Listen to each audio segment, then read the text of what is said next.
Bonjour Patrick. Comment ça va? Ben bien et vous? Très bien, très content d'être là. Ah ben nous aussi. Aujourd'hui même donc sort votre 10e album, encore une fois.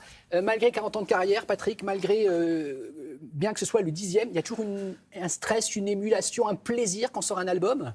C'est un petit peu tout à la fois, ce sont des sentiments un peu qui se mêlent, mais il y a évidemment une impatience. Une forme d'anxiété, une forme oui, une espèce de... C'est pas du trac, mais une excitation. Il y a à la fois une excitation et à la fois aucune certitude. C'est-à-dire qu'on ne sait pas, on travaille du mieux qu'on peut. Si je peux donner mon avis, il y a un nombre de tubes potentiels, même réels sur cet album. Par exemple, évidemment, encore une fois, c'est un tube, ça c'est sûr. Encore une fois, encore plus fort, on se dit plus jamais, mais on peut aimer.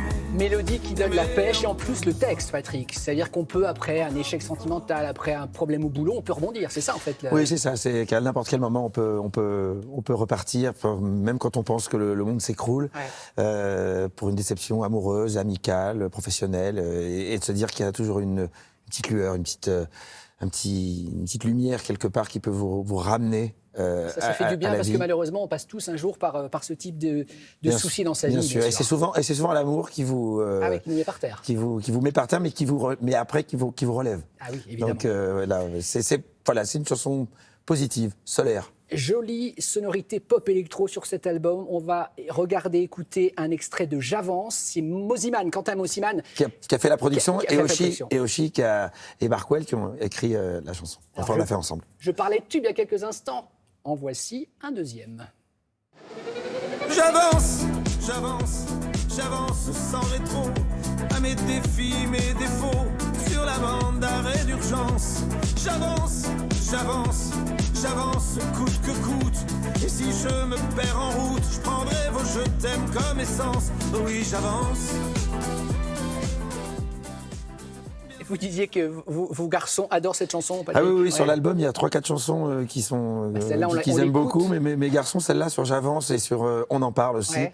Et sur une autre chanson qui s'appelle Moi je l'ai fait 100 fois, qui était un piano-voix, qui est une introspection, une mise en abîme, un peu sans concession. Voilà, où je me livre beaucoup, peut-être un peu plus que d'habitude, mais c'est un... Ouais. En tout cas, j'adore écouter, moi, attentivement les paroles de vos chansons. Donc, j'avance. J'ai remarqué que dans votre carrière, Patrick, vous avez toujours été quand même pugnace. Vous saviez ce que vous vouliez. Vous pouvez nous raconter l'anecdote du Grand Carnaval, le film d'Arcadie. Non, mais ça prouve à quel point vous ne vouliez pas perdre un jour de votre carrière d'artiste.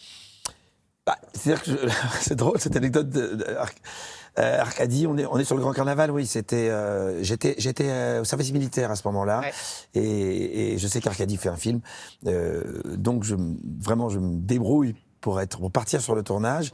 Je dis Arcadie, prends une, il dit mais il n'y a pas de rôle. Je dis je m'en fous, il y a bien quelque chose. Et puis il y a le rôle du fils de Noiret, mais il y a 3-4 jours de tournage. Et donc, je vais voir le colonel, et puis le colonel me permet de partir. Donc, c'était formidable. J'avais donc 2 mois. Et une fois sur le tournage, je me dis, maintenant que je suis là, autant prendre... Rentabiliser ma présence. Et voilà. Et de fil en aiguille, je me suis mis un peu partout dans le film. Un peu partout. Et au moment du montage, Arcadie m'a appelé, m'a dit, mais t'es partout. C'est génial. Ton rôle existe de donc, manière vous êtes allé quand même un peu provoquer la chance, on va dire. Voilà. Le destin. La chance, c'était qu'Arcadie me prenne, et ensuite, c'est de saisir l'opportunité, puis d'optimiser, de faire de son mieux pour exister, en tout cas. Voilà. Et c'est ça. Et c'est un peu ce que je dis à mes enfants, ce que je dis, voilà, faites de votre mieux, profitez de ce qui vous est offert, et faites de votre mieux. Et il n'y a que le travail qui peut vous donner satisfaction à l'arrivée. Et si vous avez fait de votre mieux, quoi que vous fassiez, vous n'aurez pas de regret. Vous n'aurez pas ce regret-là, en tout cas. Autre extrait de chanson, ça s'intitule « Je reviens ». Écoutons attentivement les paroles. J'avais quel âge? 3 ans à peine. Et nous voilà, tous les deux à Tlemcen. Oui, je reviens là où j'ai laissé... C'est un sacrilège d'interrompre la chanson, mais Tlemcen, c'est là où vous êtes né en Algérie, Patrick.